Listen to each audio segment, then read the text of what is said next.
All right, I think this is us, ladies and gentlemen. Good morning, kia ora, and bonjour. Welcome to our webinar on workplace strategy, roundtable with Hannah and Nardini. A little bit of health and safety before you start. Please ensure your feet are flat on the floor, free of any electricals. Identify the nearest exit next to you. Bathrooms, well, you'll know better than me when they are. And please enjoy this webinar. Thank you very much for joining. Today we'll be together for about 45 minutes. We'll start with a short introduction, looking back at some of the data that were identified in the last 18 months. Very pleased to have Hannah, who will give us an overseas take across what is happening in other countries. We'll bring it back to shores on New Zealand with Jonas and Christy, and towards the end we'll have a open for a Q&A. We'll be running a few polls throughout the event, so please take the time to answer them. The short questions will take you about 5 seconds for each. Would love to hear your thoughts on the matter, and we'll close at about 10:15. So why are we having this event? In short, our clients have told us we need to help align real estate people in a sustainable way. Why we're doing this from our purpose? It is to improve the productivity of workspaces in New Zealand. Why we do this? Because more productive employees means a better society. It means better output for the economy, better for everyone. And workspaces play a key part. Today, to answer those questions, we're very pleased to welcome Anna Nardini, currently located in the UK. Thank you, Anna, for joining us this evening. We'll have Christy Smart, who heads our workplace strategy at Studio DB, and Jonas Brody is head of client relations. Looking back at some of the data sets that we've uncovered in the last 18 months, what are the main challenges for our clients with hybrid working, keeping people engaged, maintaining collaboration, staff training and development, and the key point, making long-term decision in an ever-evolving landscape. A paradoxical response here: do you think the physical workspace is important to drive culture? 97% of people say yes. However, when we look at the ENPS of workspaces in New Zealand based on our client data, we're looking at negative 52%. So very important, the workspace, we're not putting enough emphasis on creating it properly. When we ask people, why do you think people would not come to the office? These are the key answers, noting that at the moment, in the age group 25 to 35, 66% have joined in the last 2 years. That's a key point to understand from a connectivity point of view between staff in the office. When it comes to planning, what are your main concerns? Improving asset utilization. This is a key point with hybrid working patterns. How do we ensure that we design offices that are actually used? Why is this important? Well, to be fit for purpose and deliver, they need to be utilized. Secondly, from a sustainable standpoint, if we're not utilizing our workspaces, then we'll be building more offices, more buildings that are unused, therefore impact on the environment that's unnecessary. Without further ado, I will leave the room to the star of the show, Hannah, who has a key presentation to show us. Hannah, just as a little bit of background, she has background in psychology. She's been working for the largest design organizations in the world, tackling changes and helping some of the most successful organizations design and deliver their workspace of the future. Very interesting content. We'll have Q&A open towards the end, so please note down your question in the Q&A box at the bottom of your screen, and I will read them out towards the end. Thank you, Anna. Please. Thank you very much. Thank you. So, hi, everybody. Thanks for inviting me to join you today.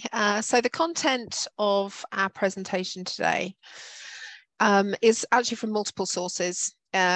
With certain references, I've just popped that at the bottom of the slide, but it's also a lot from our own extensive independent research. Now, as a workplace consultancy practice, we started running weekly surveys to what started off in the UK workforce has now turned into a full global data set. And we started running surveys on the 30th of March 2020. We continue to run them on a weekly basis. So what I'm going to share with you today is a little bit of over 4.5 million survey responses. So I believe we've probably got one of the biggest pools of data. We've also worked with over 200 clients since the start of the pandemic. So I'm just going to give you some key things that we have learned. over the course of the past 3 years. Let's make a start with workplace itself. I think it's fair to say the love affair of purely working from home wore off, we noted from our data, very quickly. In fact, having tracked that on the weekly basis, we'd say about 4 months in to the whole experience of full remote work, and we noticed the cracks emerging. So let's think about what they are. So whilst people loved and still love not having to do that commute, they have absorbed this into their working day more often than not.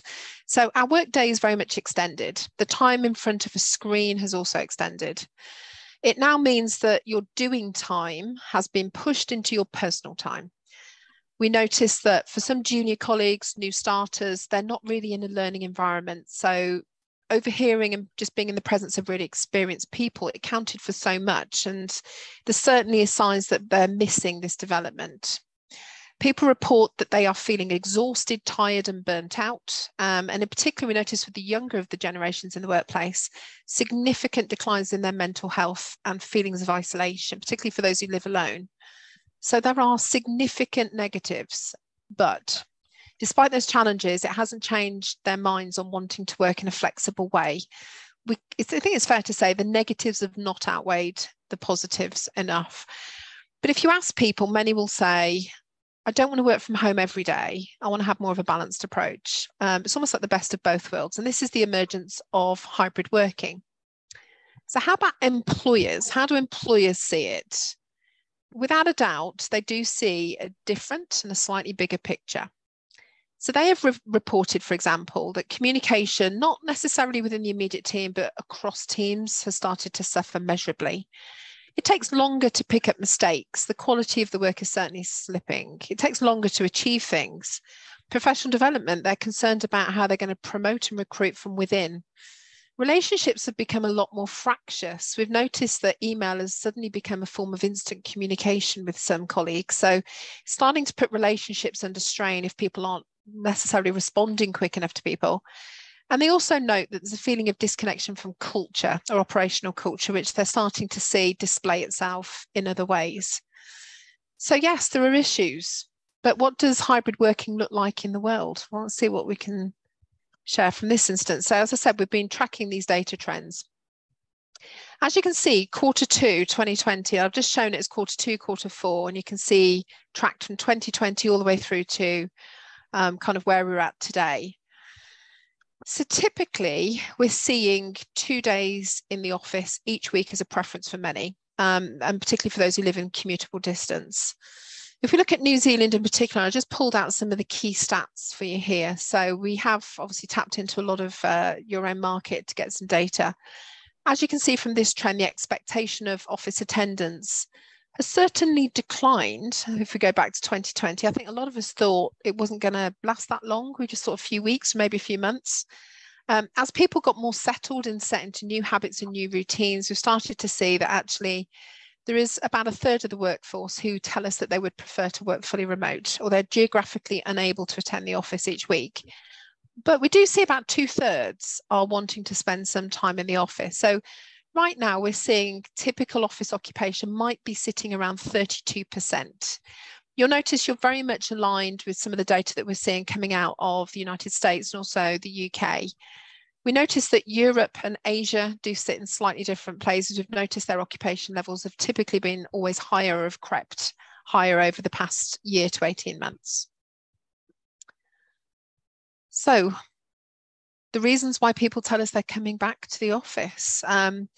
The office is now a place that people go to for different reasons. They go there mostly from what they tell us. Oh, I think I've just skipped forward one. Go back. It's mostly around collaboration. It's innovation, creativity, osmotic learning, is the ability to network and socialize. It's noted that the youngest and the oldest of the generations are more likely to spend some time in the office.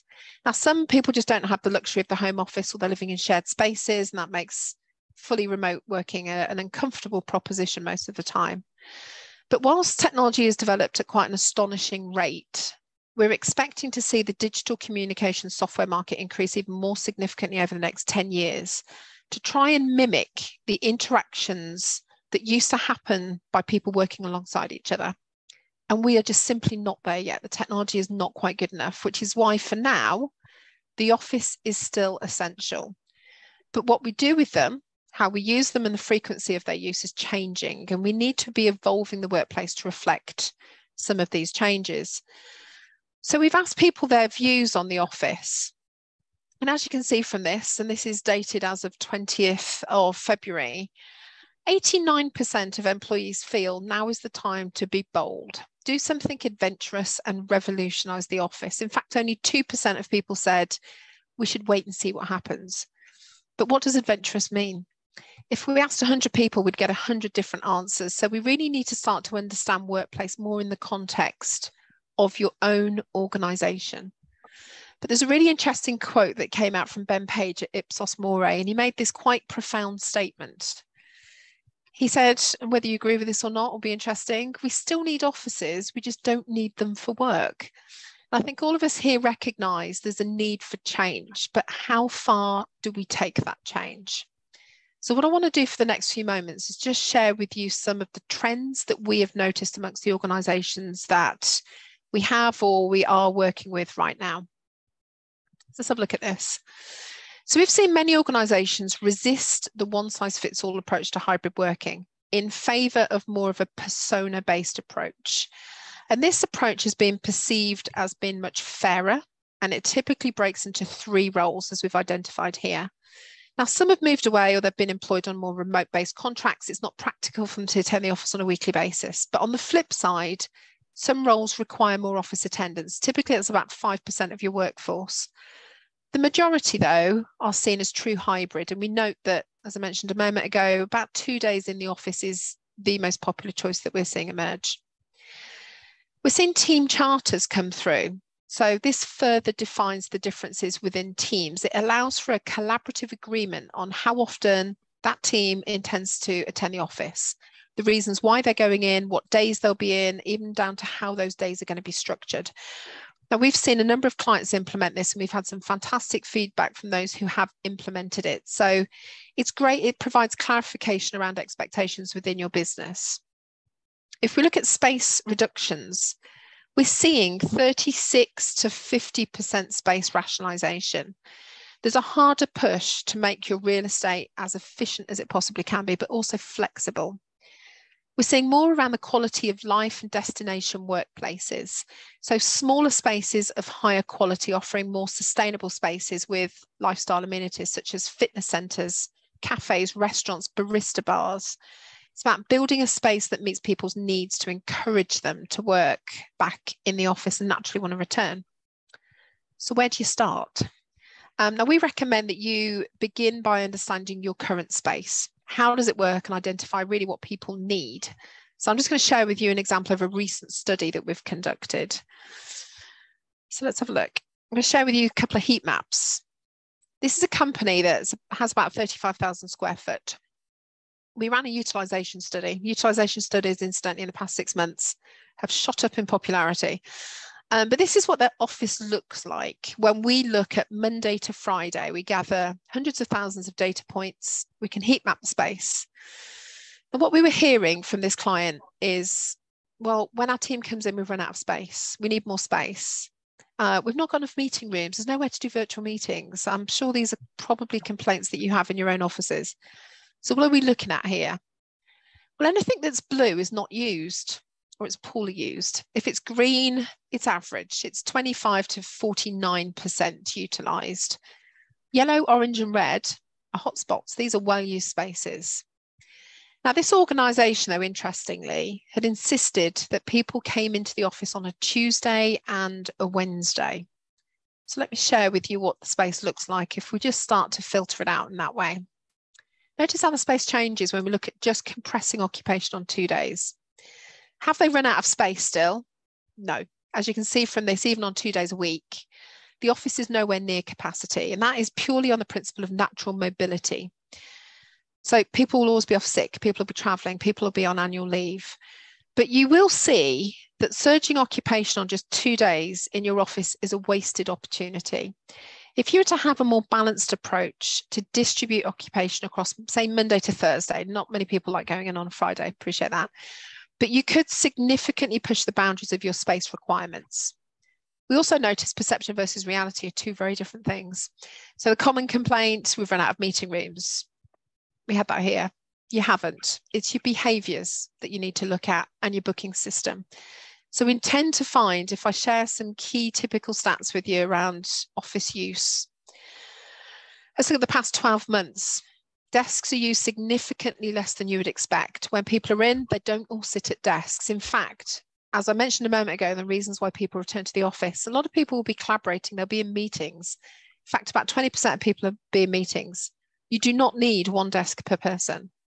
And you don't necessarily need more meeting rooms. You probably need more smaller meeting rooms and ad hoc informal spaces to support 1 to 2 persons. If you notice from this, 30% of meetings are just one person. That's one person jumping into a room. Typically that tells us there's a problem with open plan. People feel that it's too noisy, too disruptive. That tells us something about the personality types that you're employing in the workplace. We typically find though that about 80% of your meetings are 1 to 4 people. But if I were to look at most spaces, 80% of meeting rooms typically are 6 or more persons. The profile of your rooms tend to be wrong. So let's look at people. How do people come into play? We've just looked at the environment. I appreciate generational sampling will change somewhat by country, but this is looking at a typical global profile. So very briefly, you employ these generations in your workplace today. I'm not here to stereotype people, but there are certain characteristics of generations that are really useful for you to understand, particularly when you are planning for the future workplace. Now, the younger generations are just going to get more dominant over the next 10 years, and the older generations will become less dominant in the workplace. We also have a new kid on the block, which is the alphas. Now, if you are starting to think about your workplace for the future, particularly for the next 10 years, you need to start thinking about your generations. Notice some of the key things. There's some key things that are important for them in the workplace. So, for example, sustainability, ethics, purpose, altruism, diversity and inclusion, accessibility, hybrid working, and autonomy. Now, be mindful, the older generations want very different things in the workplace to the younger of the generations. So ask yourself, who are your current decision makers? If it is happening to be that older of the generations, or maybe you're one yourself, are you considering the future talent when it comes to your decision making regarding workplace? We would always advise, ignore at your peril. So do a little bit of research around the generations and the profiles that sit within your own workplace. Let's look at a few other areas quickly. Diversity and inclusion. I think this is a fantastic statement by Verna Myers.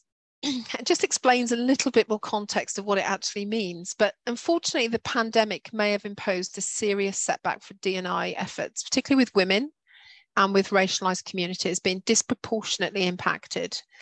Now, we are starting to see the longer term consequences as many women who often face the dual burden of juggling work and caregiving duties are choosing not to return to work.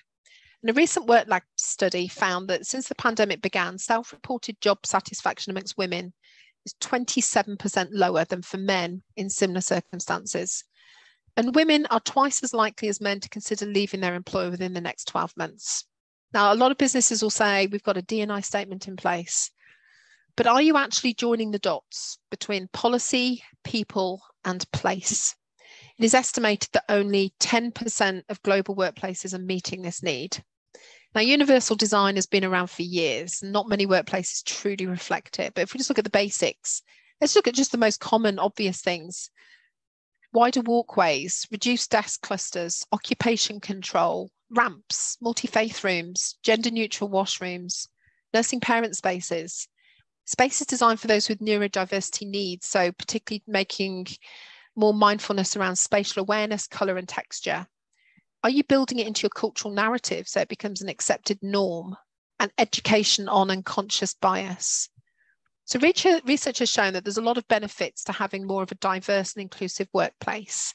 In fact, the Great Places to Work Index says that you will get higher revenue growth, a greater readiness to innovate, increased ability to recruit in diverse talent pools, and you're 5.5 times more likely to have higher employee retention.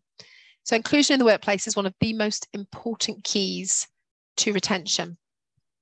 What about sustainability? Well, lights, heating, cooling, computers, printers, business travel, commuting, these are all ways that the office, even if small, contributes to a global climate change. And offices account for a surprisingly large part of the climate change problem.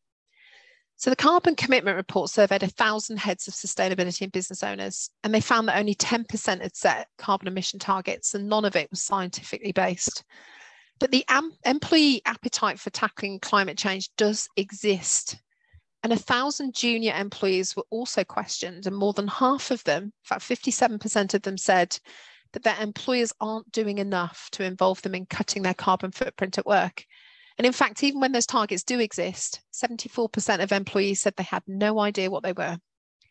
So we've been asking people about their views on environmental impact over the past 3 years, and we've seen it rise as an issue of importance, particularly amongst the youngest of generations, but also we're starting to see it emerge amongst the oldest of the generations who want to leave a legacy and a future for their grandchildren. So it started off at 21% in May of 2020, and it's increased to 77% today. Sustainable design should be a priority in the design of the office and how we work. So this is only set to say top of the agenda. So what can you be doing about it? Some simple things.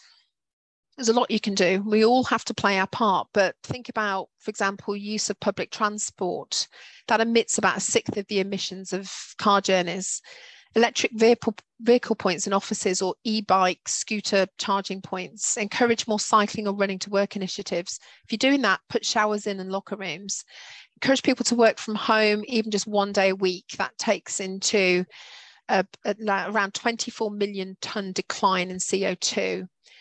Use technology to monitor and reduce your energy consumption. Turn lights off and equipment and sensors. Clean equipment more frequently, because if it's poorly maintained, it consumes more energy. Think about replacing equipment with more energy efficient things. Build offices that are low carbon, recycled or recyclable. Healthy food and snack options, and educate people. Use crockery instead of disposable cups and plates. Think about refillable water bottles. Stop smoking campaigns. Encourage people to recycle. There's a lot of things that you can be doing. We're seeing a lot of trend towards hydroponic gardens in offices as well. So seeing more about herb gardens come into play.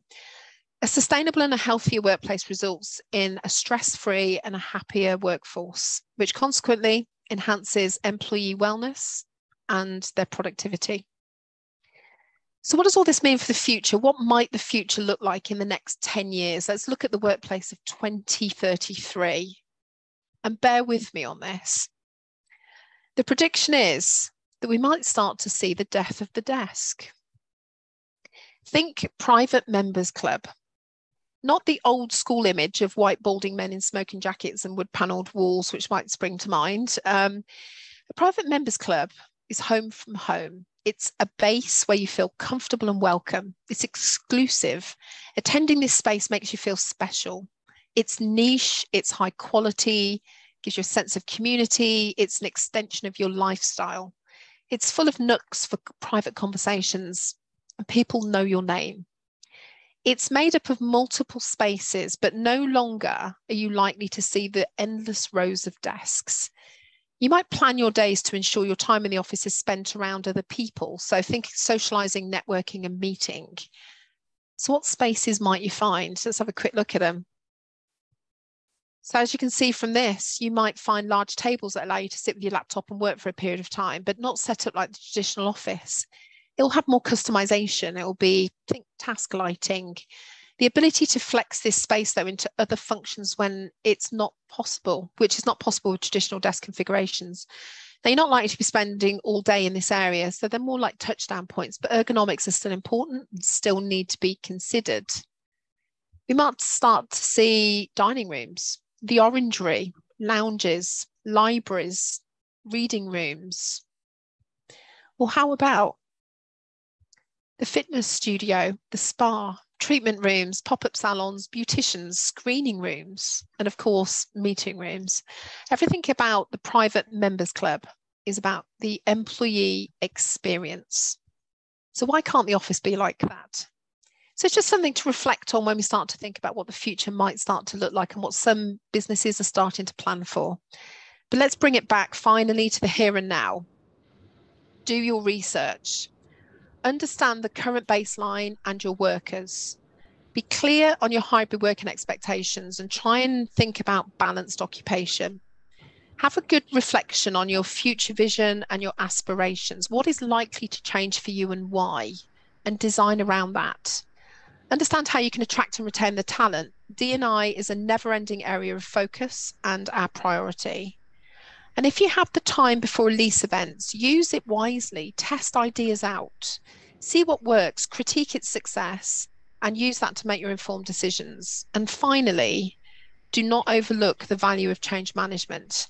You need to bring people on the journey of change to ultimately maximize your success. So thank you very much. I will hand over. Thank you very much, Hannah.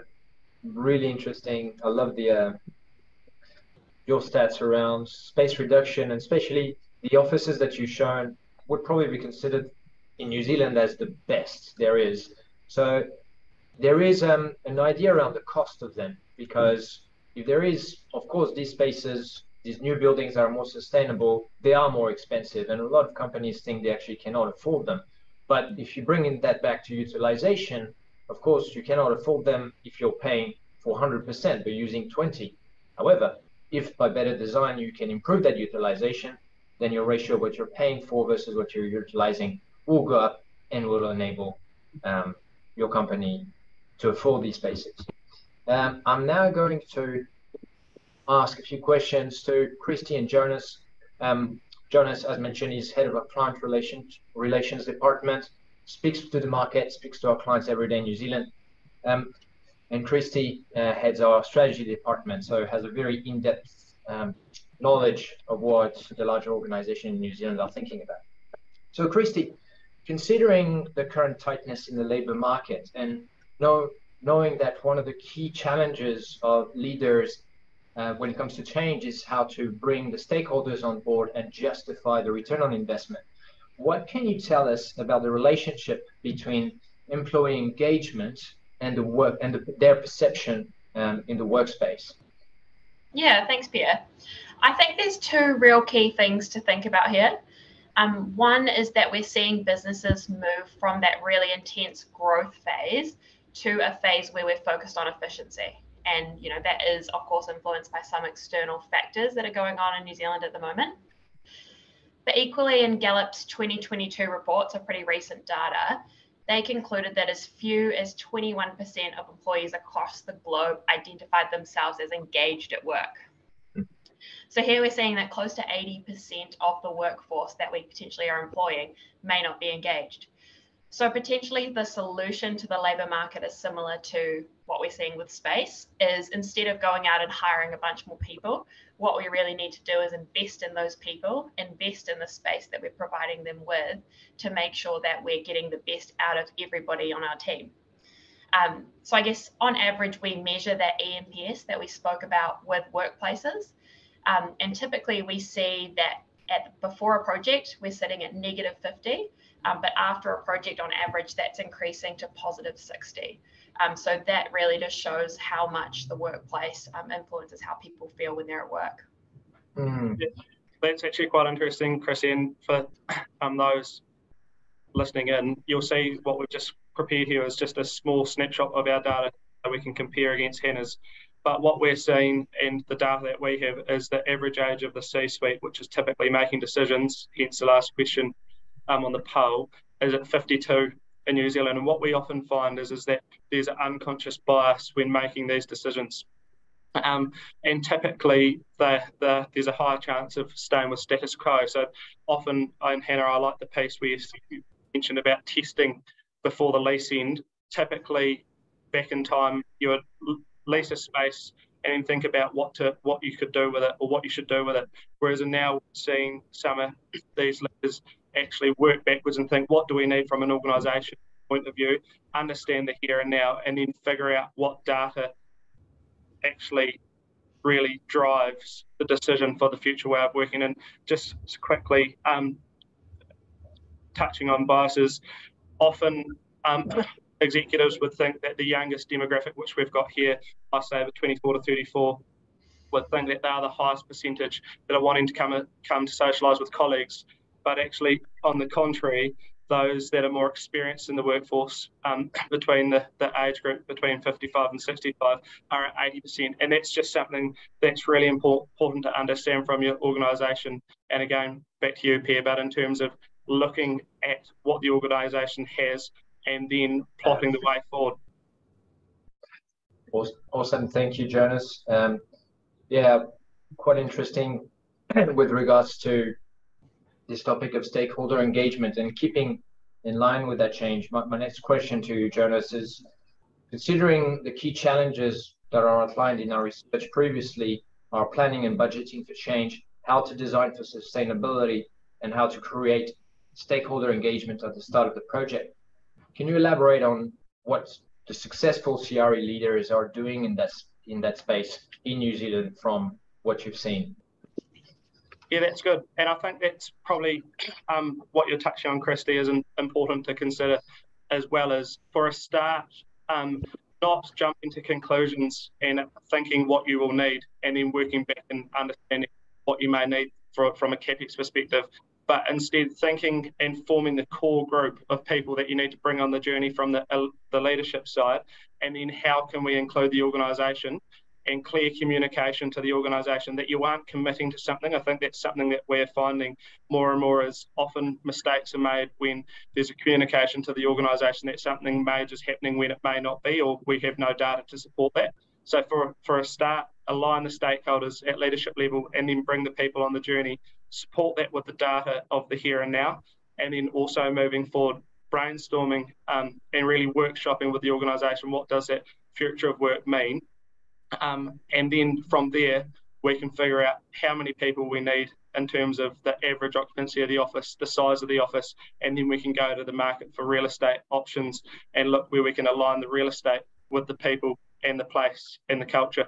And I think that's moving forward, that will be a key piece for us to consider. Thank you, Jonas. My next question will be to Christy, and I'll take the opportunity to ask a question from Wendy. Was asking, do you have any stats regarding how productive employees are with say 40% on site attendance? I'll rephrase sadly this question because I think what we're asking here is the relationship between productivity and attendance to space. So Christy, from your perspective, workplace strategy is very often seen as just an add-on to design and construction. How, based on what you've seen and what you've said about the increase in employee engagement pre and post project, how are you, I guess, delivering value to your clients from that point of view through the research and the link between the strategy and the design? Yeah, it's a really good question, Pierre. And since we do sometimes work in both ways, it's great that we've got the data to compare how different projects fold out essentially. So essentially, it's always seen as an add-on service. But once we connect with the potential clients that we've got and we educate them that when they complete a workplace strategy with us, we typically reduce design revisions by about 40%. And if you're thinking about a few different executives on a project, multiple meetings, making these decisions, we usually save up to around 200 hours across that team, across a project again. And we're able to do that because we set key KPIs based on data, based on what your organisation is saying, which is unique, and based on the New Zealand market, which is unique. So we make decisions about the key elements like headcount, how much occupancy we're going to be targeting, how much space we need. So then when it comes down to the design, a lot of those kind of big rocks are moved and we're able to just really focus on, I guess, the enjoyable part, knowing that the key points that will affect the ROI are taken care of or considered already. Thank you very much for that, Christy. Indeed, it's still quite early, given, and to Anna's point, we've only been measuring the data for the last 3 years, but during that 3 years, we've actually not many organizations have changed. So the data on what the change will come out over the next few years. But one important point that we can already focus on is surely the relationship between ENPS and productivity, because we know for years of research that engaged employees are a lot more productive. And from that point of view, if we're considering ROI, for most knowledge organization, the total workspace cost is actually between 5 and 7% of total cost, with payroll being the largest. So at a very high level, the investment in workspace versus the benefit you can get out of a higher productivity, the case is already done. Moving forward to another growing topic, my question will be for Hannah next. Neurodivergence is fast becoming a key consideration when designing spaces, with 15 to 20% of the population identifying as neurodivergent. Why is it important for leaders to take this into account when designing spaces? And with your psychological background, I'm sure very interested to hear the answer on that topic.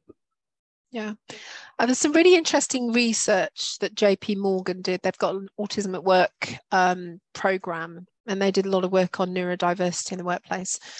They actually found that workers that are on the spectrum have higher skills than what they need to do their job. They're 48% faster, and they're 92% apparently more productive than their non-divergent counterparts. They've got a lot more attention to detail. They've got a more superior ability to focus. So, but despite that, there's a lot of leaders and managers that we've noticed that say they wouldn't consciously hire a new neurodiverse employee, which is clearly, and as we mentioned in that diversity in section when I was presenting then, you're missing a trick. They do bring a different dynamic to the workplace, but you do need to make adaptation to the workplace. So we tend to find that as a core group, there's a competitive advantage to them. They've got better pattern recognition, but it's more about control over the physical environment. So you need to think about more activity-based working environments and scenarios where people ultimately are empowered and in control of the type of work setting that they're choosing to work in, so that they can optimize their ability to focus and concentrate at certain points. But as a group, they also bring a different type of creativity and innovation to the workplace. So they've got a very unique perspective, a lot more tend to be creative insights, and they're very good at problem solving. But you do need to think again about the environment. So doing that in noisy, open spaces is not the most effective way of doing it. You need to think about more focused, collaborative or purposely designed innovation suites. We see a lot about designing the workplace with decompression zones. You need to think about your psychology of color principles, not to have things that are visually distracting as you walk into a space. So don't have moving images as soon as you walk into an environment. So there's lots of things that you can be doing to naturally start to build a workplace that supports this quite key and quite specialist group of individuals. So don't be afraid of recruiting in that area. They massively bring something that the rest of the workforce doesn't, but you do need to make some compensation in the workplace for them. I think that's quite interesting. And I was digging a little bit into the data recently around specifically dyslexia in school-age children in New Zealand, which the statistics actually are showing us that 1 in 10 school children are diagnosed with dyslexia. So that, is one example of how, neurodivergence is becoming a lot more common. And I guess if you look back to the earlier point around engagement, if we are employing people with neurodivergence and not supporting them properly in the workforce, then we're rolling back to the problem that we've got, where we've got people that are employed that we're not getting the best out of them. So it's almost, it would just be crazy kind of not to support them in the workplace as well. No, totally. Well, we definitely need to do more on that. We have another question from Anonymous. Good morning, Anonymous. Do you have a breakdown of the data sets shown in the presentation today? So I guess I can answer for StudioDB. Yes, we do, and feel free to contact us if you want to discuss further. From Hannah's perspective. Yeah, I have so much data that I could tell you by age, by marital status, by length of service, by sector, by city. I can cut data in so many different ways. We've got this massive pool. So yeah, we're happy to give some specifics if you want to know anything particular. And I think that's actually why we've got you on the call today, Hannah, is we're the same, and we don't collect data for data's sake. We collect data so that we can understand the story of the organisation. And I know we've got some that are joining today from Christchurch and some regional, some from Auckland and Wellington. What we see, the trends between the difference in data between Wellington, Auckland, and Christchurch is huge. And it's something that you can't consider taking a cookie cutter approach and rolling just something across city to city, and especially regional, because the difference in data sets that we see coming through is huge. So I think it's important to understand that. Yeah, and we definitely do. We always take a boutique approach because, yeah, as you say, Whangarei is really different to Auckland, especially when you think about commute time. Thank you. We have a couple of minutes left for further questions from the audience. I have a question from Valerie aimed at Hannah. You've mentioned similarities between New Zealand and the rest of the world. Knowing what you know about New Zealand, how do you think it will, the learnings from the UK can be applied to New Zealand, and how different would they be? Oh, it's a really good question. It's one that I won't be able to answer in 2 minutes, but workplace workplace is quite an interesting one. If you look globally at workplace advancements and developments, we've typically seen the United Kingdom, we've seen the Netherlands or Scandinavian countries in particular, and actually Australia typically have been forerunners in workplace transformation programs. So, for example, we would always say the UK sits 15 to 20 years ahead of potentially the United States, for example, when it comes to workplace revolution. What we're actually finding is we look more across the Asian markets and we look at Australia, we look at New Zealand, it is leapfrogging so quickly on redevelopment. It's actually, you know, you've got the insights of taking all of our learnings of what worked and didn't work over the past 15 years of workplace transformation, and actually just perfecting on that and going straight to the end results that we know are the most successful and the most beneficial to individuals. So we're actually seeing the UK is becoming a little bit stagnant, if I'm honest, and we're seeing the rest of the world just drive and advance changes forward. And we see New Zealand being one of those. So we're working with a number of different organisations across New Zealand, including more governmental side, and we're seeing that the conversation has shifted. It's massively open-minded, it's progressive, it's much more focused around the future and how you build something that is radically different. There's, you know, the pandemic, if you look at it, has de-risked a lot of projects for people and a lot of mindsets. So as I said in that side, now's the time to be bold, make those bold steps. We're certainly seeing it come through. Thank you, Hannah. We have 5 more minutes and then we'll close. I have a question from James, actually to Jonas. Knowing that in New Zealand, one of the issues is probably the very high cost of construction, which sits at the 3rd place in the world actually on this front, but rentals and commercial space are actually low still. We're ranking 60th in the world or thereabout. How can companies finance that change, but equally, how can it be sustainable for property developers with that constraint to deliver better, more sustainable workspaces for the future? Yeah, brilliant. And I guess that's a challenge, and it will only continue to be a greater challenge. But I guess in terms of what we're seeing, and in terms of linking in with you, Hannah and Christy, around the efficiency, it's more important than ever to actually understand how much space you need, but rather than looking at it from a space perspective, understand whether the people will utilise the space. And effectively what we're seeing is that the organisations that we're partnering with and we're working with and creating significant change in the physical workspace are working in a real partnership approach, whether it be with a tenant rep, whether it be with an agent and a landlord. But we're finding it's ever more important from our perspective to understand how big the organisation needs to be. And obviously if you're building less space, it's cheaper from a CapEx perspective, but from a landlord perspective, if the building can demand higher rents because the stakeholders of the leases, those are the organisation that are taking leases, are going in there, can understand that there's going to be a higher productivity.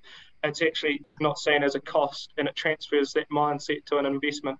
And I think that what's really important is now what used to be sitting on our sort of finance reporting as a cost, and the cost of construction, the cost of workplace now is starting to swing back in the other direction, is seen as an investment, and how can we get the best return on on that investment. And it does cost significantly a lot more than what it did 3 or 4 years ago. But again, it's just understanding what is that purpose. And Hannah, I think you're spot on with the lounge approach. In the next 10 years, they'll be small and boutique. It will be about creating connections, because that's what people really want to come into an area or a space to do. No, very good point. And we'll have one more question, and then we'll probably have to close unless we receive more. But and just touching base on the cost, there's actually a higher cost not to do anything, because to Hannah's heat mapping, if I'm CFO and I have a leased asset that's utilized as little as was shown on the map, then I'm wasting my money away pretty much. So that makes the case for change. We have a question from Michael.